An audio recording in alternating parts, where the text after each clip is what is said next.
আসসালামু আলাইকুম ওয়া রাহমাতুল্লাহ। সম্মানিত দর্শক শ্রোতা ভাই ও বোনেরা, কাছের দূরের দেশ প্রবাসের যারা যেখান থেকে ভিডিওটি দেখতে আসছেন সবাইকে অসংখ্য অসংখ্য ধন্যবাদ।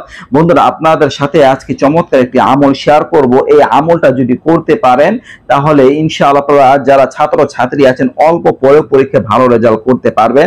আমরা অনেকে এই সম্পর্কে আমল খুঁজি, তালাশ করি। দর্শক, এই আমলের বিকল্প অন্য কিছু হতে পারে না। আপনাদের প্রত্যেকের ভিডিওটি দেখা দরকার। খুবই শক্তিশালী পরীক্ষিত আমল। অনেকেই এই আমলটি করে ফল পেয়েছেন, আমাকে কমেন্ট করে জানিয়েছেন যে এই আমলটি করে ফলাফল লাভ করেছি। সেই জন্য আপনাদেরকে আমি জানাবার চেষ্টা করছি। ইনশাআল্লাহ আপনারা এই আমলটা করবেন, দোয়াটা পাঠ করবেন, ফলাফল লাভ করতে পারবেন। যেভাবে পড়ার কথা বলবো এইভাবে আপনারা আমলটা করে যাবেন। আল্লাহ তাআলার প্রতি পরিপূর্ণ ভরসা রেখে আস্থা রেখে আমল করে যেতে হবে। কোরআন থেকে আমলটি শেয়ার করব। দর্শক, আপনারা যখনই পরীক্ষার হলে যাবেন, পরীক্ষা দেওয়ার জন্য যাবেন, প্রশ্নপত্র দেওয়া হবে, তো তখন যেহেতু সময় কম থাকে তো ছোট দরুদ শরীফটা পড়লে ভালো।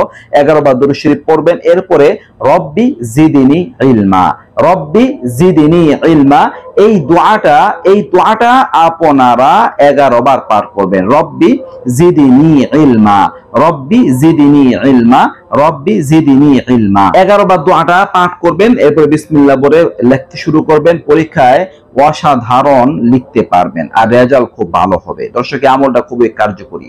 আপনাদের যেদিন যে পরীক্ষা হবে, পরীক্ষার হলে ঢুকে প্রশ্নপত্র হাতে পেয়ে এইভাবে আমলটা করবেন। প্রথম প্রশ্নপত্র দেখবেন না, 11 বার দরুদ শরীফ পড়ে রব্বি জিদিনি ইলমা দোয়াটি 11 বার পড়ে এরপরে লিখতে শুরু করবেন।